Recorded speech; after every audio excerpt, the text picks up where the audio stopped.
He gotta play this tough role. You know what I mean? I heard you say that. You said you're playing tough up there. Yeah. That's all he's doing. He's just playing tough. Preparing. I think the rematch with Roach versus Gervonta can actually be more exciting than the first one. In my opinion, I've said this many times. I was quoted saying that it doesn't matter how much money a man has, he can still be jealous. Like, why Floyd would be jealous of Gervonta Davis? At the press conference, Gervonta Davis erupted after Floyd Mayweather appeared to support Lamont Roach. Davis accused Floyd of always pulling stunts like this, even during their time together under the same promotional banner. He expressed frustration over Mayweather's repeated pattern of showing up for others while undermining him, suggesting that Floyd's actions were nothing new and reflected deeper tensions that had existed for years between the two boxing figures. Floyd outdoing him. He always been like that. You know what I mean? So I gotta focus on what I'm focusing on. He already did what he had to do, bro. Floyd Mayweather once famously scheduled an exhibition event to coincide with one of Gervonta Davis's press conferences. This maneuver appeared calculated to overshadow Davis and regain media attention. In reaction, Davis publicly accused Mayweather of jealousy, suggesting that Floyd consistently prioritized his own visibility over supporting his protege. The press conference clash underscored deeper tensions. Davis felt undercut at a career milestone, while observers saw old rivalry dynamics playing out once again in the boxing scene. Floyd, I want to switch gears real quick, man. Gervonta said, "I'm not signed to a single soul." So is Tank now a free agent, or is he still signed with Mayweather Promotions? Well, this is the Mayweather-Deji press conference. So I'm here to talk about Dubai. I'm here to talk about entertaining the people, having fun, and I'm not here to talk disrespectful or bad about any fighter. You know, they say America is the land of the free. You know, so we live, we love, and we keep striving each and every day. That's what life is about. At one point when Frank Martin and Gervonta Davis were set to fight, Floyd also supported Martin and trained him, leaking Gervonta's techniques to put him in a lose-lose situation. Frank Martin shared how intense sessions with Floyd Mayweather during his formative period provided invaluable confidence. Under Mayweather's direction, Martin absorbed elite-level advice and reinvigorated his conviction to face high-caliber adversaries. These endorsements painted Floyd as a supportive figure when he deemed it appropriate. I remember you talking about doing the pad work with Floyd, and he said you got the speed and the power to be a world champ. What did that do for your confidence? You can hear that from anybody, but Floyd is Floyd. It was just motivation, you know, because at that time, too, man, I ain't had that IQ that I got now. So at that point, I was just really going off natural athleticism. So for him to tell me that at that time, getting deeper in my bag, trying to understand the game. It's not like basketball where you got to depend on people. It's not like football. Like, the work that you put in reflects directly with your results. People don't even know the amount of hours that y'all put into this. We ain't got no backup. We got a bad day, whatever. We ain't got nobody to come through for us. It's all on you. Davis expressed frustration with Mayweather's unwillingness to fully embrace others' success, interpreting it as a manifestation of Floyd's ego. He believes this attitude influenced Mayweather's reluctance to endorse a rematch between Davis and Lamont Roach. Floyd, Davis argued, prioritized maintaining his own prominence over supporting Davis's career advancement. Such a mindset, Davis claims, hindered his opportunities and indicated a misalignment of interest within their previously close camp. You know, so I don't want Tank to necessarily leave Mayweather. I think he's in this position because of everything that Mayweather and Leonard Ellerbe have done for him. So I do want him to do what he is saying. Take control of your career. Say that you want Shakur and actually fight Shakur. Say that you want Devin and actually fight Devin. You know, fight these guys. Don't keep making new names. Like, you gave Barrios a chance. You gave Isaac a chance. Like, you know, Gamboa. Like, those aren't the fights that we want. During sparring workouts with Devin Haney, Davis alleged that Floyd would repeatedly interrupt whenever Davis began to assert dominance. These pauses occurred just as Davis was gaining the upper hand, leading him to believe that Mayweather was giving Haney preferential treatment. Such interventions frustrated Davis, who felt deprived of essential learning experiences. According to Davis, these instances reinforced his sense that Mayweather's guidance was being skewed by loyalty to other fighters rather than his own protege's development. Floyd outdoing him. He always been like that. You know what I mean? So I gotta focus on what I'm focused on. He already did what he had to do, bro. I ain't gonna lie. Me if I did what I like what he did in the sport, I ain't gonna lie, I'd be the same way. Yeah. You know what I mean? So I don't follow him for like stand to himself and things like that. You know what I mean? But it's also a part of me type thing, like come back and help too. You know what I mean? So it's much love to the whole Mayweather promotion. You know what I mean? Ain't no bad blood type shit. And a lot of people think like when I be tweeting on Instagram, I be mad. I just be talking. Sources close to the situation confirm long-standing friction between Davis and Mayweather. They've argued over fighter selection and training methodologies, with Mayweather reportedly questioning Davis's choices, even when money and legacy were on the line. Yet, Davis's disciplined preparations and renewed focus ahead of his next fight have impressed observers. Even Floyd appears taken aback. Davis clearly appreciates the gravity of the moment. Another misstep could tarnish his reputation beyond repair. So the Tank Davis vs. Lamont Roach rematch is being targeted for June 21st in Las Vegas. Now, it's good that they're running it back without wasting any time because Roach absolutely deserves a rematch. I mean, I thought he outboxed Tank the last time around. He came up a division as a gigantic 10-1 underdog, and he was the one on the front foot, landing his jab, the body shots, the combinations, throwing a lot more volume. I had it 7-5 Roach, and the no knockdown in round 9 was the reason it was a draw. If that knockdown was scored, that would have been a decision for Roach. But with all that being said, I do like Tank a lot more in the rematch. I thought he fought way too much on the back foot in the first fight, especially the first few rounds. He would land 1 or 2 punches per round. But as he started becoming the aggressor in the later rounds, he kept landing a lot more left hands and body shots. So Tank just needs to make this a dogfight, get into more exchanges, and that's where he'll land a lot more punches on Roach. When he's sitting on the back foot waiting for a counter, that's where Roach is comfortable and winning most of the rounds. So if Tank can fight the same way he did against Ryan Garcia, rounds 3 to 7, against Mario Barrios in the later rounds, or Frank Martin rounds 4 to 8, if he's the one on the front foot, then I do think he'll stop Roach in the rematch. Public anticipation for a rematch between Davis and Roach is at fever pitch. Analysts emphasize the first bout's unresolved issues. Controversial stoppages, judging ambiguity, and tactical uncertainty make a conclusive follow-up essential. Vegas has emerged as the probable venue, with its global stage and high-stakes atmosphere. Observers believe this rematch won't simply settle a wager. It could redefine both athletes. For Davis, it offers redemption. For Roach, validation of his emergence as a world-class contender. Lamont Roach throwing his hands fast as hell. He's in the gym preparing. I think the rematch with Roach versus Gervonta can actually be more exciting than the first one. In my opinion, I've said this many times, the actual fight itself wasn't that crazy. The crazy thing is what you've never seen before, the knee. But as far as a boxing match, it was, if you look at the copy box, they didn't throw a lot of punches. It wasn't like, it wasn't really a great fight. But as far as the fight itself, the second one can't, because I think Tank is coming for blood. He's not going to pull his punches at all. I don't think he really did the first time, but I'm not sure how well he prepared or how mentally focused he was. I think you're going to get the very best Tank in a rematch, and you may just get an even better Lamont Roach, since Lamont Roach don't have to speculate if he's good enough. He fought Tank. He has more confidence now than he did before, and he felt that he was robbed. So he's going to be on one.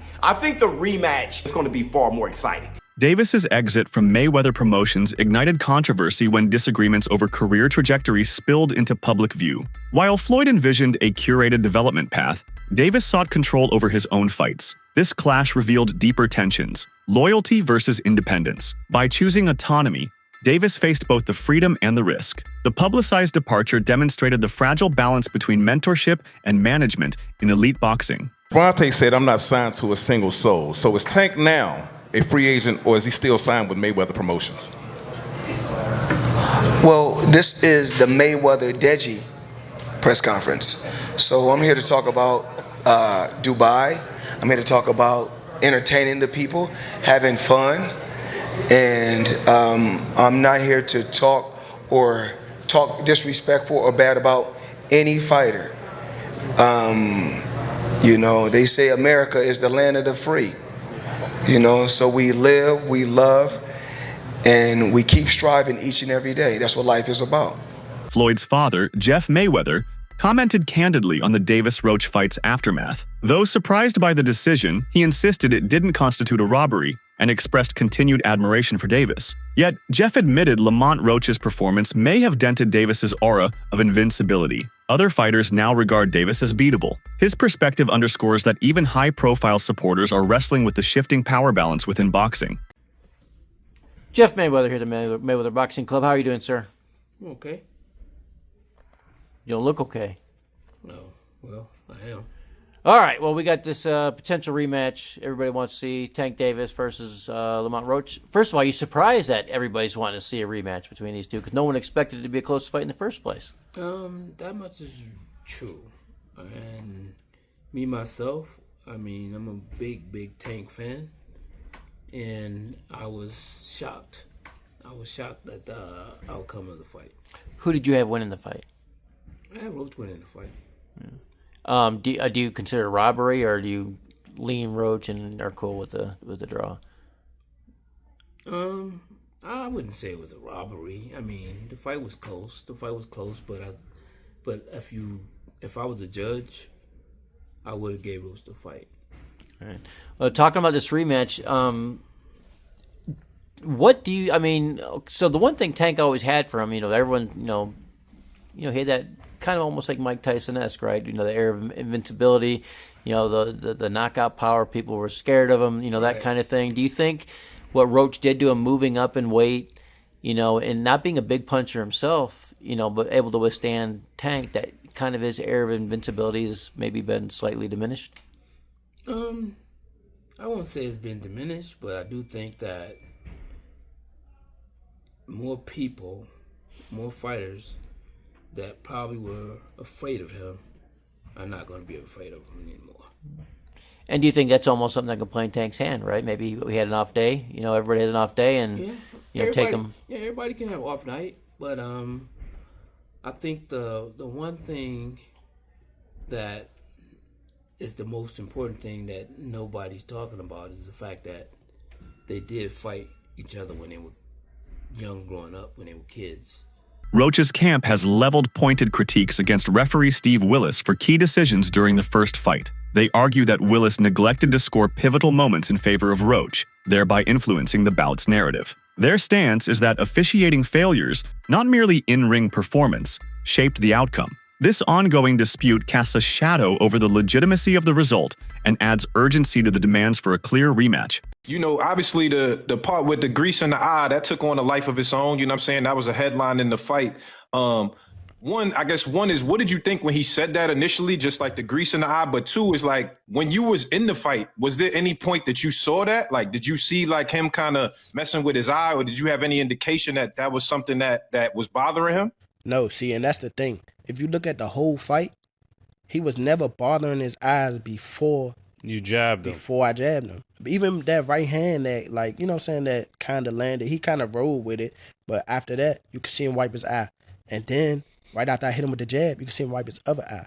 So it's like it was corresponding to which hand that I punched him with and exactly which eye. So it's like crazy for him to say it's grease in my eye. And I think even when he say that, you could see me, because I'm right beside him, you could see me like, nigga, what you talking about? So right, but you say you don't think he willing though. Whatever. See, but who cares? Like, sweat gonna get in your eye, blood gonna get in your eye. Yeah, it don't matter. Spit fucking around and get in your eye. You know what I'm saying? But it's not like you can be like, all right, time out, ref. Hold on, ref. No you can't do that. Right. Would you be cool with Steve Willis doing the next fight? Hell no. He can't do the next fight. No, he can't do the next fight. Right. No. Pops, it's a no? Hell no. Yeah, fuck that Fuck, nigga. Yeah. You know how many put Coach Ben on him, man. He lucky he ain't running Coach Ben after that fight. But look at how many times he fucked the fight up though. Right. The knee, him going to the corner to get assistance, like, who knows? Not saying that they did any cheating shit or nothing like that. But like, he wiped his face with a towel. You can't do that. Right. You can't do none of that. Right. That's a disqualification. You turned your back on the ref after you took a knee. Usually the ref will be like, all right, he don't want to fight no more. Fight's off. Shakur Stevenson, a top-tier lightweight, weighed in with high praise for Roach's fight execution. Having sparred with Roach, Stevenson witnessed his defensive skill and ring IQ up close. He predicted Roach's performance would balance speed with technical discipline, limiting Davis's offensive windows. Stevenson's endorsement strengthens the narrative that this matchup isn't one-sided. It's a stylistic chess match where Roach's adaptability could triumph over Tank's power. I mean, both saying like, that's something that y'all would do. You sparred Lamont before, right? For sure, yeah. Actually, he was the one who got me ready for Oscar Valdez. Oh, Lamont Roach did? Lamont Roach was the guy who really got me ready for that fight. What was the work like? It was good work. It was good work. You know, honestly, that was one of the reasons why I bet tonight. Because I knew what I was in the ring with. Like, I knew that he wasn't no pushover, he wasn't no slouch. And when I seen that, I said, okay, when he fight Tank, I know that it's going to be the fight that I assumed it to be honest. Hold on, because you was saying that, I ain't gonna lie, you was on Twitter been saying, like, you feel like, I don't know if you didn't say Lamont was gonna win, but you just kept making it like, you know what I'm saying? I don't even know what you were saying, but you kept alluding to Lamont was gonna do something. So, like, you saying you seen this, the way the fight played out based on how your sparring session went? I'm not going to say how the sparring session went just because of the fact that I'm a different fighter than what Tank is. Yeah. And it's like sparring and fighting two different things. But I knew what I was up against when I was sparring him. Like, I knew the skill level. And I also, like, I watch boxing, so I go back and watch. And these guys go back and watch, and they looking like, okay, well, he was in front of this guy, so it was this, but styles make fights. And I know that Tank is shorter. He's fast, but Lamont got good defense. And I just knew exactly how that fight was going to go. I told everybody that Lamont was going to be the one pushing forward. Tank was going to be the boxer, and it literally looked exactly how I thought it was going to look. How did you see the actual fight? Like, let's break it down, because you was ringside. You sat. I saw you on Twitter. They showed the videos of you ringside. What did you see in the fight? Shit, I kind of seen Lamont winning. I really felt like he was in control of the fight. Conversely, former world champion Gary Russell Jr. offered a more measured take. He acknowledged that Roach matched Davis punch for punch, but didn't do enough to sway judges decisively. For Russell, a true victory requires taking control in every round, something Roach narrowly missed. His critique suggests the rematch must deliver a definitive difference rather than a repeat of tightly contested action. Who's doing the interview circuit, right? Kind of being a little bit out of character leading into the rematch. Do you think, and this is what Mill City asked, do you think that is something you guys are taking in consideration in preparation for the fight? And what Kenny Ellis said was, look, man, we're not falling for the banana in the tailpipe. We know what Lamont Roach brings to the table, and he says that Lamont Roach is we're not believing that he's out there drinking or blowing up a bunch of weight and all of that. You know, he says what most people say, hey, we're going to prepare for the best version of Lamont Roach that is going to that'll come for us. But the way that he saw the fight coming out was he said he sees it like the fight before, a lot of really crisp shots landing. And the fight is going to be similar, but hey, the fight at the same time is going to be very different. Now, I just happen to have a very good friend named Phoenix the Assassin who breaks down fights for me. He's a trainer, got a world-class eye for fights. And what he speculated should be the difference between the first fight and the second fight for Gervonta is that Gervonta is going to need to spend a lot more time fighting on the outside and scoring points for a longer period of time on the outside, and then making sure that, and basically forcing Lamont Roach to try to initiate something with slower hands, score his points, and get out. And he said the reason that he believes that Lamont Roach would be able to do that. Leading up to the rematch, Davis has committed to an exhaustive training program tailored to eliminate earlier gaps. Every punch, defensive drill, and physical session reflects a calculated plan to reclaim dominance. His approach signals that he's more motivated than ever, not just to win, but to make a statement. Davis knows that a close victory won't be enough this time. He's preparing for a knockout-level performance that leaves no doubt about his place atop the division. Everybody really think Tank go take the L. I've been seeing it. They say it's over. They think that this time Lamont go in more confident, knowing that basically he can, really take it to Tank. Yeah, I want him to go in there confident. He's very skilled. Go in there confident, because you gonna go up against a different Tank. Like I told y'all in previous videos, he go in there confident, thinking he could walk Tank down. Don't forget, with Tank, if he get you on that button, them lights going off, I don't care who you is. Remember how it ended up with Frank Martin? So yeah, don't go in there thinking that you going against like somebody that, like Ryan Garcia, somebody that's gonna fold. You going against Gervonta Tank Davis. And I think that confidence is what's gonna get Lamont dropped. Because one thing I will say, with Tank, that wasn't your best fight against Lamont, bro. I feel like you was in your head too much. You was overconfident, and you was really just, your mind was in y'all story, the lore and everything with y'all history. You ain't going there like, I'm fighting a stranger. You going there like, oh, this Lamont. This from the same camp. We from the same area. But now I think that whole situation woke him up, because you got to think, Tank not used to losing. He not used to people being against him. He not used to being the one that like got to step back from a situation. That's why I think he being hushed right now, because when he come this time, it ain't no talking. And that's why I think it's scary, because we never see Tank in that mode where he don't say a word. I think this gonna be a different Tank. And what's crazy is Tank used to be like that in the beginning, like when he was with Floyd. Like, I'm talking about Tank with the fade, with the waves, bro. He ain't used to be on that showboat and stuff until he got, like, you know, a little bit more in the boxing, you know, thing. Of course, once you with Floyd, you're going to start being flashy and doing backflips off the ring. That's it for today's video. Stay tuned until next time.